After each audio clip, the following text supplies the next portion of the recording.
Hello, it's January 29th for the legislative update from Representative Andrew Engell.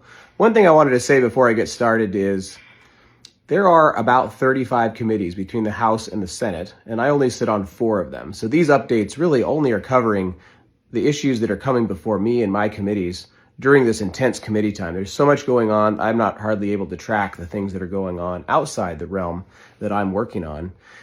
Next week on Wednesday is policy cutoff, which means any bills that don't get out of their policy committees by Wednesday are considered dead for this session.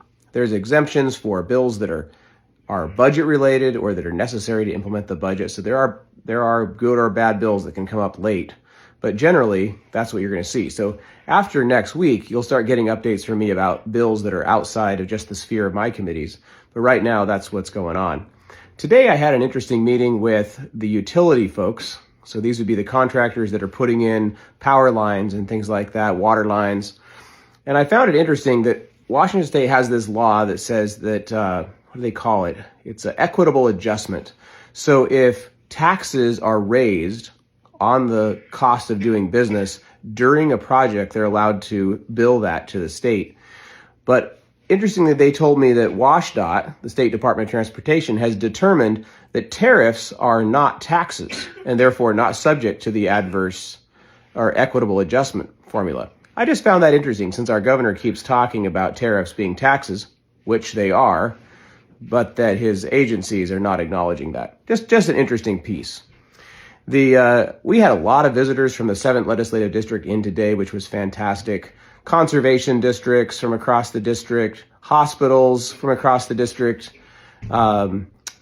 community health clinics from across the district, including Representative Jacquelin Maycumber, my predecessor. She now works for Northeast Washington Health Program. She was in town. It was great to see her talk about healthcare.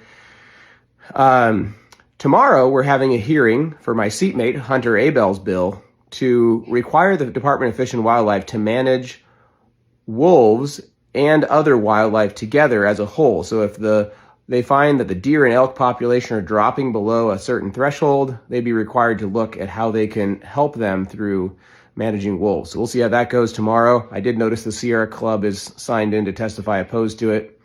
And then I told you I had a bill around entry-level housing to give flexibility to local governments to evaluate if the energy codes are going to cost more than they will ever be paid for. That was scheduled for a hearing this week and it was canceled, which was disappointing. But good news, it's now scheduled for a hearing next Tuesday. So stay tuned on that. That's House Bill 2486. I'd love for you to testify or sign up in favor of that bill. With that, have a great night.